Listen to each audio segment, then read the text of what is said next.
¿Y si te dijera que la canción que cambió los 90 tenía un fantasma de los 70 metido dentro? Porque sí, Smells Like Teen Spirit, el tema que convirtió a Nirvana en un terremoto mundial, guarda una relación muy real con More Than a Feeling de Boston. Y entender esa conexión no le quita grandeza a Nirvana, de hecho, al contrario.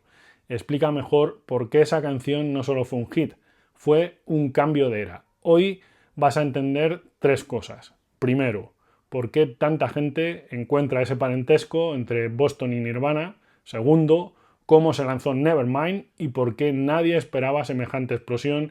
Y tercero, por qué Smells Like Teen Spirit no solo fue una canción enorme, sino que fue el momento exacto en que el rock mainstream cambió de piel.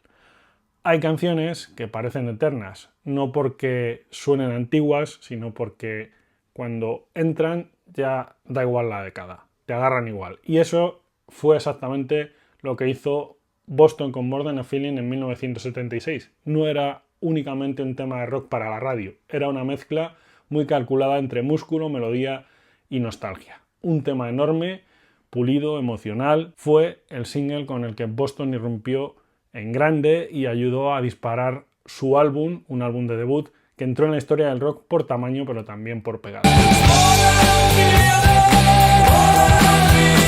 Y aquí está lo importante. More Than a Feeling no funciona solo por su sonido, sino por su sensación. Tiene algo de recuerdo idealizado, de emoción que se te viene encima sin pedir permiso. No es solo un riff famoso, es una subida emocional. Y eso años después iba a ser clave. Te explico por qué. Porque a veces la historia del rock no avanza rompiendo del todo con el pasado, con lo anterior. A veces avanza retorciendo algo que ya es conocido hasta que suena nuevo, urgente y peligrosamente contemporáneo. Y ahí es precisamente donde aparece Nirvana, no para copiar a Boston, sino para hacer algo mucho más interesante, usar una energía reconocible y convertirla en el rugido emocional de otra generación. Cuando Kurt Cobain llevó el riff de Smells Like Teen Spirit a su grupo, ni siquiera presentó este tema como una genialidad indiscutible. Años después, él mismo admitiría que le parecía hecho un riff que era bastante cliché y que estaba demasiado cerca de un riff de Boston o incluso del Lue Lue. O sea, la conexión no es una teoría loca de fans, el propio Cobain vio ese parentesco. Y esto es clave para contar bien la historia. El parecido entre More Than a Feeling y Smells Like Teen Spirit existe, sí.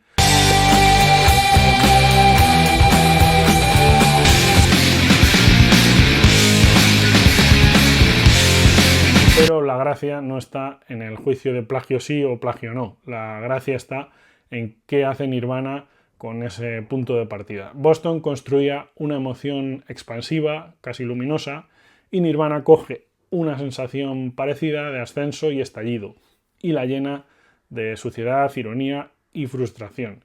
Y también de una tensión mucho más oscura. Donde Boston te abría el pecho con nostalgia, Nirvana te lo abría con ansiedad. Y Nirvana sabía perfectamente que la comparación iba a estar ahí, tanto que en el Reading Festival de 1992 se permitieron bromear con ello y arrancar antes de Smells Like Teen Spirit con un guiño al More Than a Feeling de Boston. Ese gesto es maravilloso a mi modo de ver porque demuestra dos cosas. Primero, que ellos no estaban escondiendo nada y segundo, que entendían el rock como una conversación entre diferentes épocas, no como una urna sagrada. Smells Like Teen Spirit no destruye el rock clásico lo muta, coge parte de su ADN, de hecho, el ADN emocional, y lo lanza contra el muro de 1991. Pero claro, una cosa es tener un riff poderoso y otra muy distinta, que ese riff termine cambiando el centro de gravedad de la música popular. Ahora imagina el contexto. En 1991 Nirvana no era todavía Nirvana en mayúsculas para el gran público. Era de hecho una banda respetada en su circuito, en el circuito alternativo de Seattle,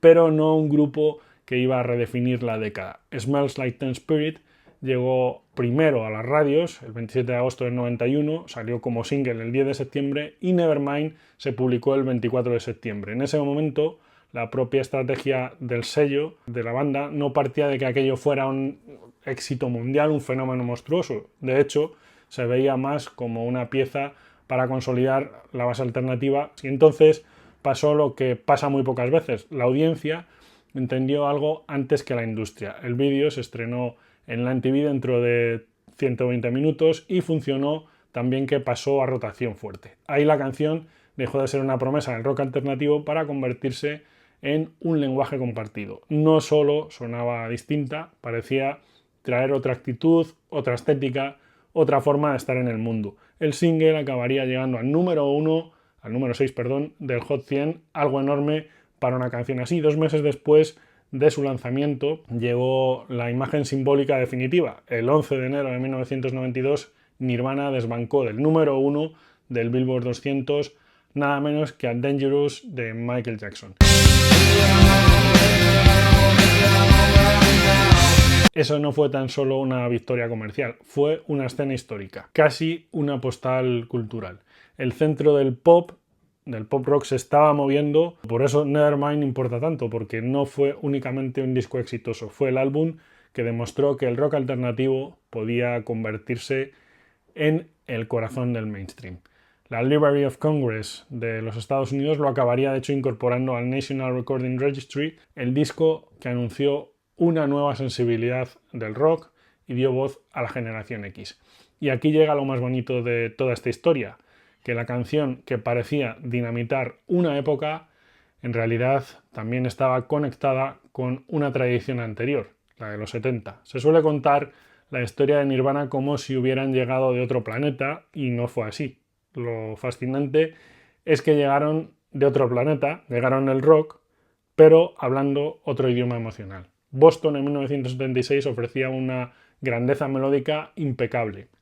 Nirvana, 15 años después, cogió parte de esa capacidad para incrustarse en la memoria y la mezcló con alienación, sarcasmo, ruido, volumen, contradicción y una energía que sonaba mucho menos triunfal. Ahí está la revolución, no en inventar desde cero, sino en reescribir el significado de lo reconocible. Además, Nevermind entró en un momento en que muchos oyentes estaban cansados del exceso más rígido y prefabricado del rock. Un rock comercial de finales de los 80 que sonaba hard rock. Seguía habiendo guitarras duras, sí, pero ahora había más vulnerabilidad, más introspección y una sensación de autenticidad que conectó de forma brutal con el público joven. Por eso, Smells Like Teen Spirit acabó funcionando casi como un himno generacional. Incluso para una generación que desconfiaba de los himnos. No era una canción bonita en el sentido clásico, era una canción que te entendía y eso, cuando llega en el momento cultural exacto, vale más que cualquier perfección icónica. Que la gran revelación no es Nirvana le robó a Boston, la gran revelación es esta. Las canciones que cambian, las que cambian una era, casi nunca nacen de la nada. Nacen cuando alguien recoge una emoción que ya existe y la traduce al idioma exacto de su tiempo. More Than a Feeling era memoria convertida en himno. Smells Like Teen Spirit fue malestar convertido en detonación. Y entre una y otra hay un puente precioso. El rock reconociéndose a sí mismo mientras cambia de piel. Por eso, cuando hoy vuelves a escuchar Smells Like Teen Spirit, no estás oyendo únicamente un clásico de los 90, estás oyendo el instante en que muchísima gente sintió que algo se había roto, o quizá que algo por fin empezaba a funcionar. Y quizá por eso también sigue sonando y emocionando tanto descubrir que debajo de aquella explosión había un eco lejano de Boston, porque la música funciona así. Una generación le pasa una chispa a la siguiente, y a veces esa chispa acaba incendiándolo todo. Ahora te leo. ¿Tú escuchas claramente la conexión entre More Than a Feeling y Smells Like Teen Spirit? ¿O te parece más una coincidencia de espíritu que de riff? Y ya que estamos, dime otra canción famosa que esconda una historia así, porque si te gustan estas conexiones donde la música es mucho más que música, este canal es tu casa.